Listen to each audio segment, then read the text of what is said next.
What's up, fight fans? As always, thank you for coming through. Much appreciated. Remember, hit that subscribe button if you guys are new to the channel.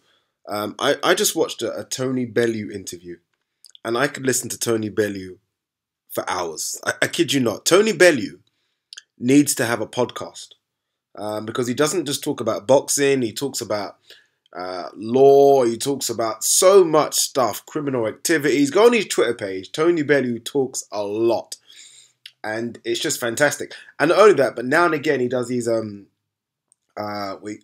sort of Q&As and just gives it 100%. He doesn't bullshit around, gives you straight, honest answers. And I think from boxers, that's so refreshing. I feel like, and this is me that's interviewed boxers, this is me that's watched, like you guys have, so many boxing videos, so many interviews on boxers, and boxers just say the same shit all the time.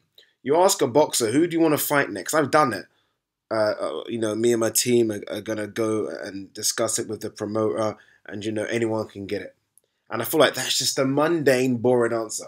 You ask Tony Bellew, and you'll get more. You'll get more than that. You get an answer, you get a name, you get something to go with. And he's just fascinating to listen to. Tony Bellew said something that stood out more than anything in the 70s. It's a 17-minute interview. If you guys can go and watch it, please, on IFL TV's channel. It's such a good interview. He said, I clocked the boxing game. And it reminded me of, as a kid, where you kind of play the computer games and you clock it. And that's it, done. Right? And he said that. He said, I've clocked the boxing game. Tony Bellew has done something that not a lot of boxers can say they've done. And that's clocked the game.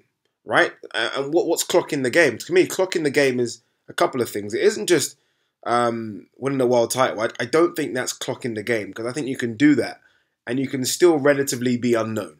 You can still not make that much money. I think that's fair to say. He's done everything. He's won a world title. He's made very good money. He's on the lips of other boxers, so now he's become the draw. I mean, this is a guy that was also in Creed. Let's not forget that. So we've done the Hollywood thing as well.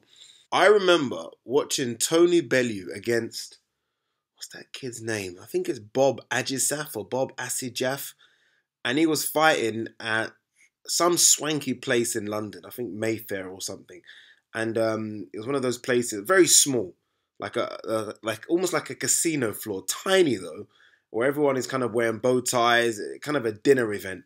And he was fighting. He got put down in that fight. In fact, I think he struggled in that fight against Bob Ajisaf. If you were to tell me 5 or 6 years later, I don't know how long ago it was actually, maybe even longer, 6, 7 years later, that same Tony Bellew we fight an A in the heavyweight division, would be earning millions, would have been in a Hollywood blockbuster movie, and not just be in it, but actually play some sort of prominent role in it, and be on the name of other heavyweight fighters and cruiserweight fighters, and even Andre Ward, the pound-for-pound fighter, I would have said you're crazy. I would have said you're mad. That it's not possible. Yes, he talked a good game, but I would have said talent-wise and just everything else, no chance. The fact that he has got to that level where he is now, he's right. He's clocked the game and won. And what else he said is that right now, he's playing for bonus points. He's playing for bonus points. And I just love his honesty, because that's what he's doing right now. Now it's a case of making as much money for that retirement fund. You made more than you thought you could anyway, but now it's a case of, all right, David Haye in May, what's that, 3 to 4 million possibly, right? 3 to 4 million. If he wins, then, boy, Tyson Fury could be a real option for September Old Trafford, if he wins. If he loses, and it's not a bad loss, it's not a bad knockout, he's got the winner of Usyk versus Gassiev.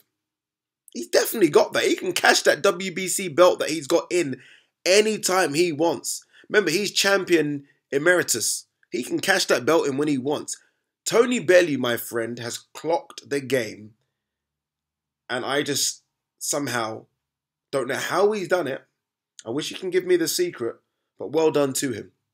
Well done to Mr. Tony Bellew on A, never giving up, and B, having that perseverance just to keep on going. I mean, this is a guy that got beat up pretty well by Adonis Stevenson at light heavyweight. It could have been done from there, but he just found a way to kind of keep ongoing. He could talk to a lot of boxers that have maybe suffered tough defeats and just motivate them to keep on going, because he's been able to do it. And what come May the 5th, he'll be another 4 or 5 million richer for doing it. So well done, Tony Bellew.